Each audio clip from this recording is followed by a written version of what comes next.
Potrebujemo različne tulce, kartonaste od toaletnega papirja in brisačk ali pa prazne konzerve, škarje, vrvico, palčke oziroma vejice, karton, lepilo, različne predmete in barvice. Potrebujemo različne tulce, ki jih bomo uporabili za trup, vrat in glavo.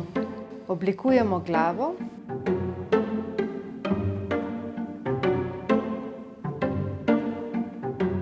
V tulec naredimo zarezo, kamor vstavimo ušesa. Ko imamo pripravljene tulce za določene dele, jih porišemo. Potem pripravimo luknje za noge, ki morajo biti levo in desno v enaki ravnini. Za noge bomo uporabili stvari, ki jih imate doma, na primer stari čopiči, žlice, pokrovčki, kuhalnice. Lahko uporabite tudi samo vrvice, vendar se bodo noge lepše premikale, če bodo obtežene. Vrvice privežem na čopiče in pokrovčke ter jih povežem s trupom, kjer zaključim z vozlom, da ne zdrsnejo skozi.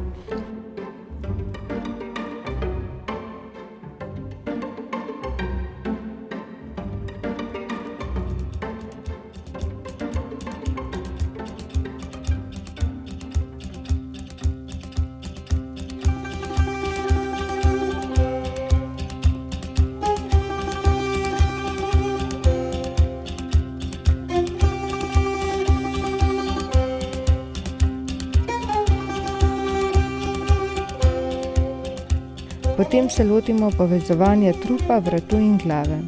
V tulec, ki povezuje glavo in trup, vstavimo kos pene ali pa kartonast krogec z luknjo v sredini, kar določa vrvici, da je v centru.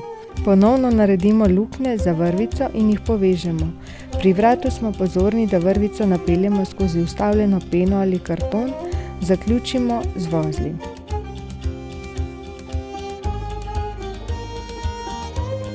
Vrat spojimo z glavo.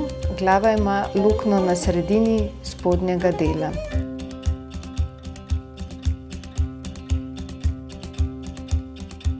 Manjka nam še vodilo za lutko, zanj bom uporabila 2 vejici. Lutko bomo navezali v 4 točkah, in sicer levo in desno na glavi in trupu. Pri glavi naj bosta luknji na najvišjem delu glave, pri trupu pa v sredini, da bo lutka uravnotežena. Skozi luknje napeljemo vrvico in jo privežemo na vodilo, na sprednji del levo in desno glavo in na zadnji del prav tako levo in desno trup.